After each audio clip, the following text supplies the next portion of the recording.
Question क्या दिया गया है अपने को, diameter of a cylinder A is 7 centimetre and height is यानी कि 14 सेंटीमीटर।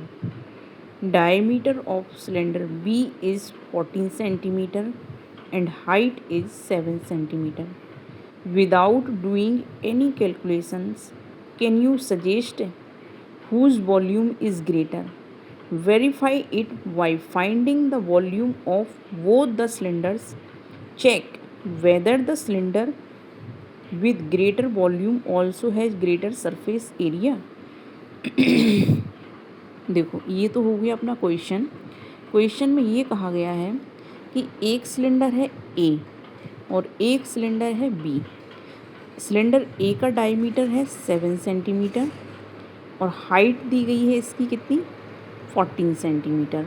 ठीक है, और इधर क्या है, डायमीटर सिलेंडर बी का है 14 सेंटीमीटर और हाइट दी गई है क्या, 7 सेंटीमीटर।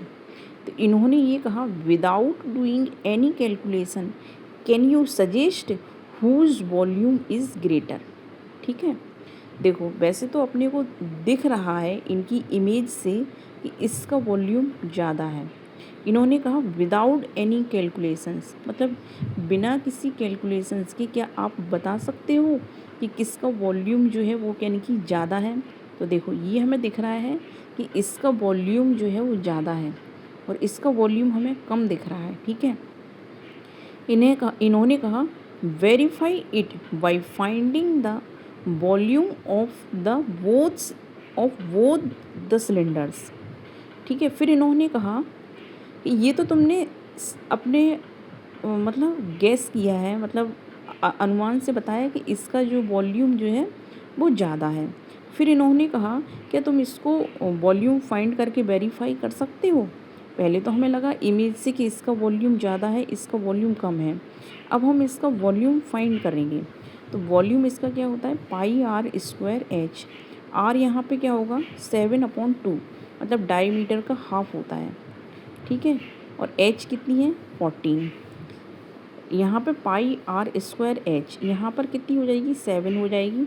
ठीक है, इसका जो वॉल्यूम आ जाएगा वो आ जाएगा 539 और इसका जो वॉल्यूम आ जाएगा वो आ जाएगा कितना, 1078।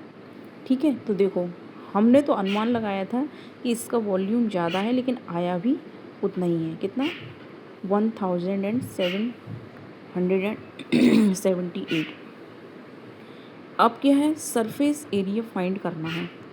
सरफेस एरिया कैसे फाइंड करोगे, surface area, total surface area कितना होगा, एक ये सर्कल और इसके पूरा आसपास का। तो ये सर्कल और ये सर्कल कितना, 2πr² हो गया। और ये जो इसका क्या है, कर्व्ड एरिया जो होगा वो कितना होगा, 2πrh, वो ये हो गया। तो इसका आया कितना, जब हमने इसको फाइंड किया पूरे को, ये 2πr हमने कॉमन ले लिए, h+r आ गया। ये सब वॉल्यूम जब वैल्यू रखोगे तो ये 385 आएगा। ऐसे ही हमने बी का निकाला, बी का भी क्या होगा, ये πr², ये πr², ये 2πr है। तो ये टोटल कितना आ जाएगा, 616। ठीक है।